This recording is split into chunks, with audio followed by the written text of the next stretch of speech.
wabarakatuh. Selamat pagi Pak Sahid dan teman-teman 79A. Kali ini kami akan mempresentasikan marketing battle review dari Adidas dan Nike.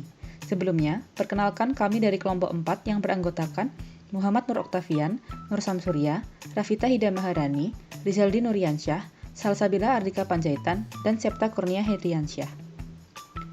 5 competitive force model dari Adidas dan Nike. Yang pertama, substitutes. Ancaman produk substitusi cenderung rendah, karena hanya ada beberapa pemain besar untuk segmen ini.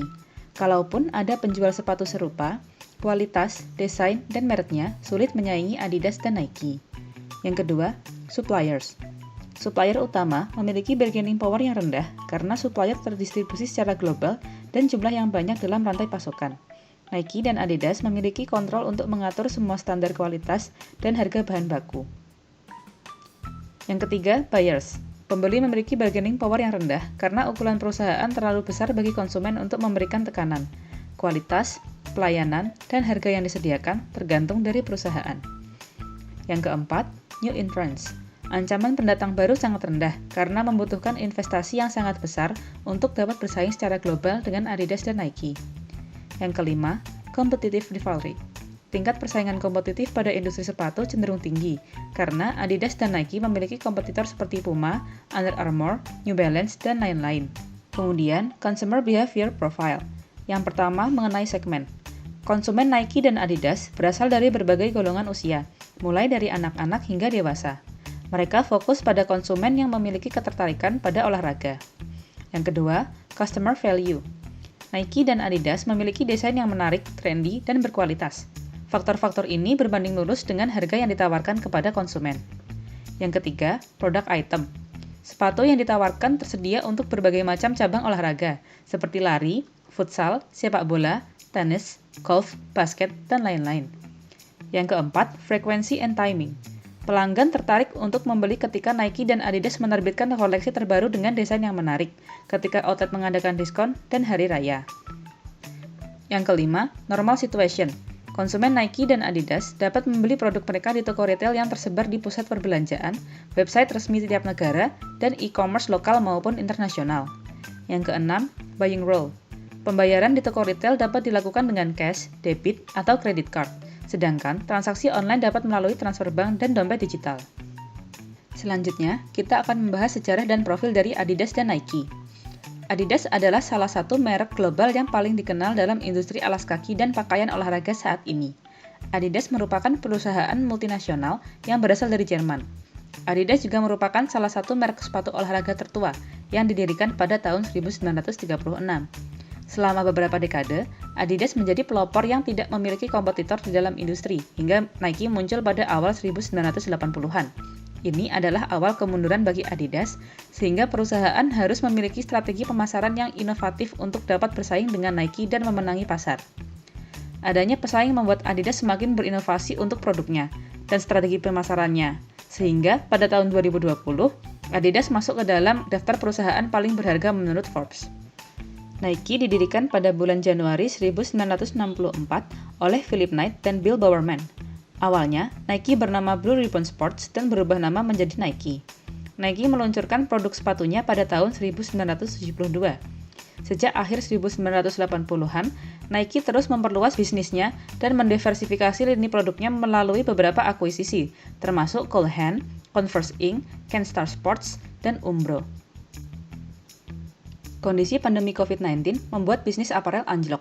Namun, pada akhir 2020, pendapatan Nike melonjak drastis, di mana net income naik sebesar 12%, saham Nike naik 7,7%, bahkan nilai tertinggi sepanjang masa saat itu, serta nilai pasar sebesar 228 miliar US dollar.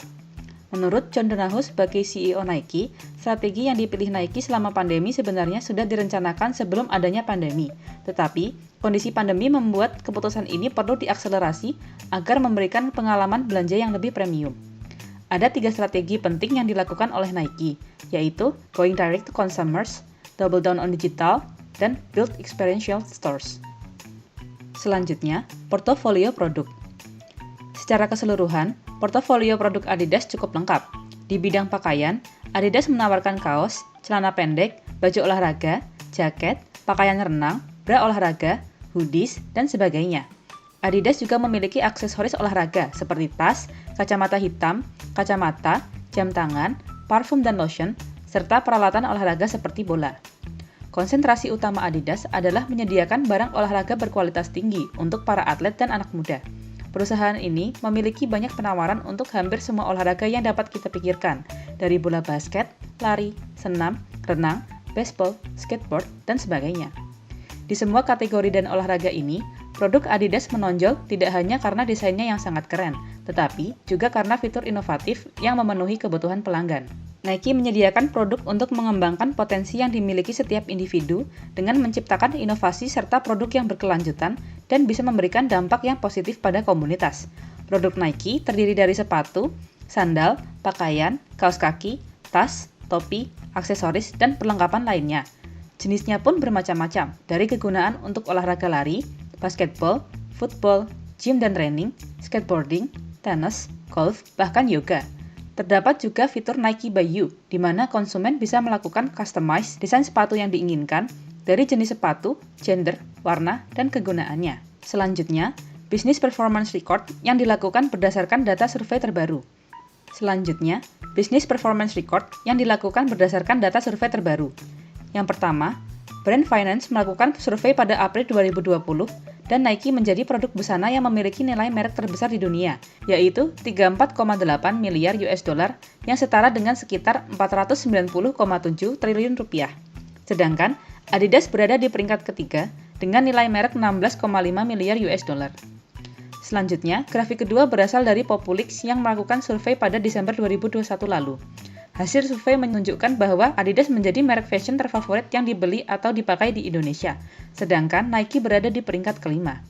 Berikutnya, untuk strategi pemasaran. Yang pertama, dari market segmentation, ada 3 segmentasi yang kami sorot.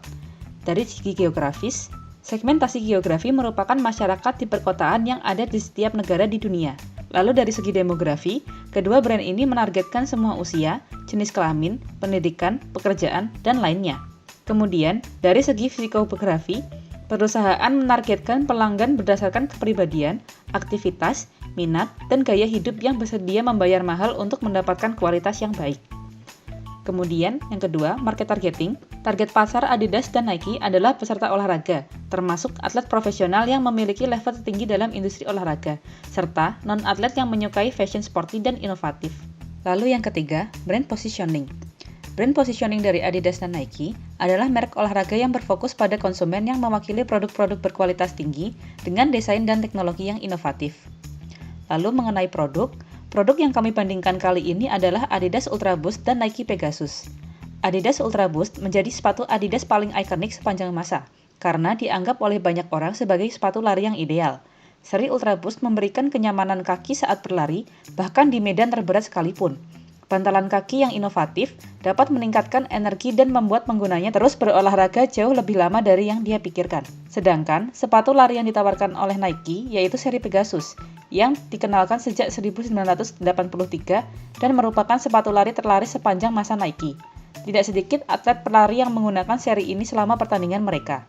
Seri ini secara bertahap mengalami perubahan teknologi yang menawarkan kecepatan, bobot yang ringan, responsif, serta daya tahan.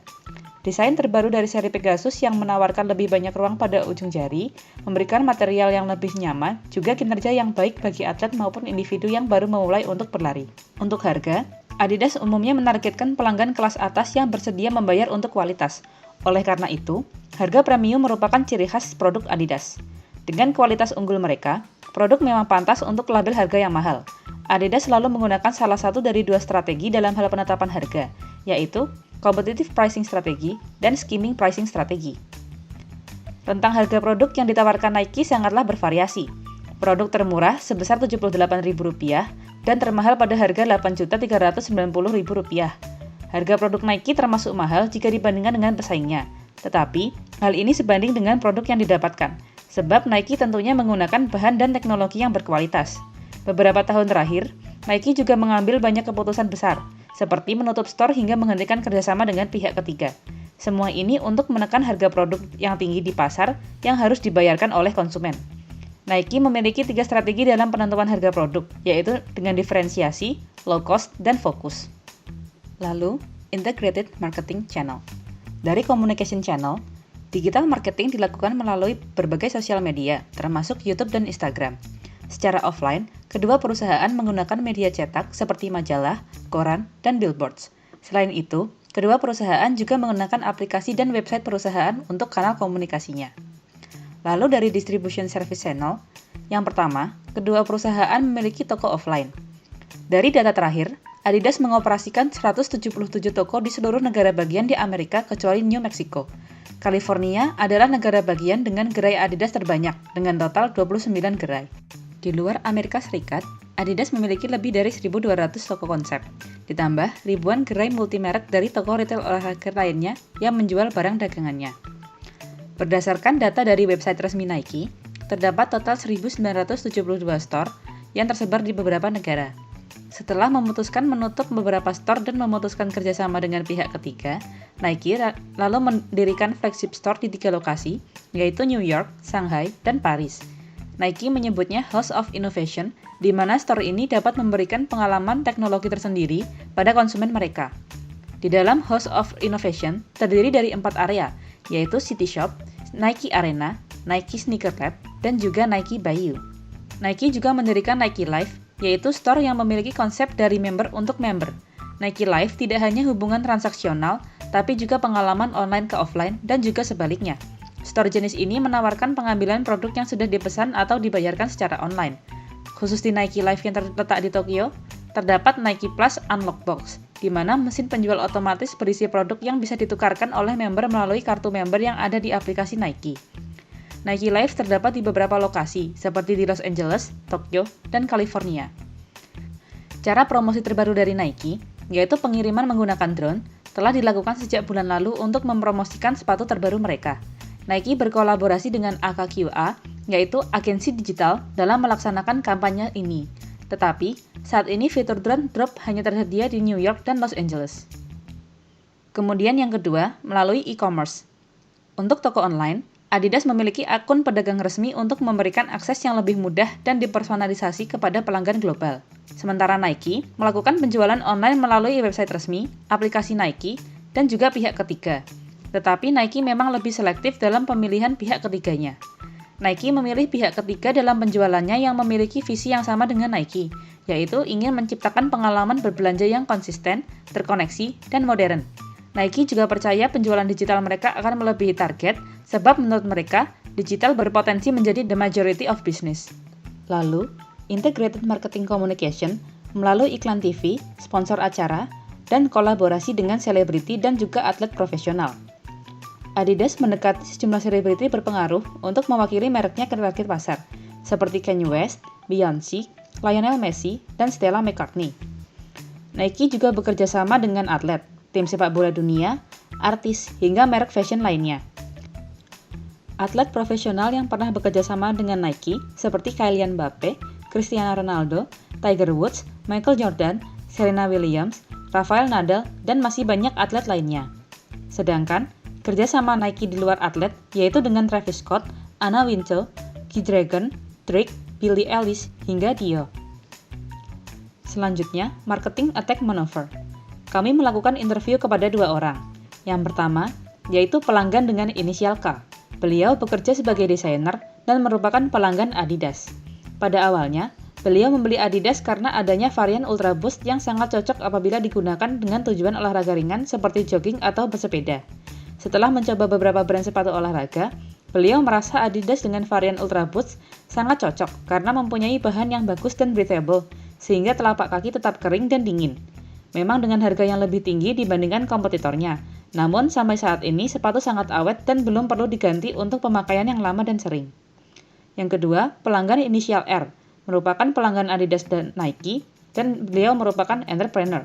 Brand Adidas, terutama pada sepatu running Adidas Ultra Boost maupun Adidas Falcon, mempunyai kualitas yang lebih empuk dan fleksibel, karena menggunakan bahan dasar kain, sehingga sirkulasi udara pun lebih baik untuk pemakaiannya. Jika dibandingkan dengan produk Nike Air Zoom Pegasus yang menggunakan bahan berbentuk jaring plastik sehingga tidak sefleksibel Adidas Ultra Boost. Namun jika pada konsumen yang mementingkan fungsi dorong ultra, maka yang lebih unggul adalah Nike Air Zoom Pegasus karena bahannya relatif lebih ringan. Dalam outlet pada brand Adidas, biasanya ada pilihan produk yang relatif lebih banyak pilihan. Misalnya pada produk pada kategori lifestyle, dibandingkan pada outlet Nike yang biasanya monoton dan hanya menampilkan produk-produk untuk olahraga saja. Lalu yang terakhir, yaitu marketing insight. Rekomendasi strategi untuk market leader. Market leader dalam marketing battle review kali ini adalah Adidas, karena Adidas sudah berdiri sejak tahun 1936. Adidas sebagai market leader harus terus berinovasi dalam menjaga kualitas layanannya dan memperkuat brand dengan melakukan aktivitas pemasaran seperti memaksimalkan program membership, sistem informasi lokasi penjualan produk, melakukan ekspansi lebih luas lagi, dan Adidas juga perlu memberikan informasi produk kepada shopkeeper agar mampu membantu konsumen dalam memahami kegunaan produk dan juga bisa merekomendasikan produk yang sesuai dengan kebutuhan konsumen. Lalu, rekomendasi strategi untuk market challenger. Market challenger dalam marketing battle review kali ini adalah Nike, karena pernah menempati posisi puncak dalam survei yang dilakukan oleh beberapa ahli, dan hingga saat ini Nike dan Adidas selalu bergantian menempati posisi nomor 1 dan 2 dalam menarik perhatian pelanggan. Upaya yang dapat dilakukan Nike adalah meningkatkan engagement dengan pelanggan, gencar dalam melakukan pemasaran dengan tokoh-tokoh yang memiliki influence tinggi, meningkatkan kualitas produk, mendirikan warehouse, dan melakukan pameran. Sampailah kita di slide terakhir. Sebelum saya tutup, ada satu kata mutiara dari anonim yang kami kutip untuk presentasi kali ini. Pemasaran efektif bergantung pada apa yang Anda katakan dan cara Anda mengatakannya. Terima kasih atas perhatiannya. Wassalamualaikum warahmatullahi wabarakatuh.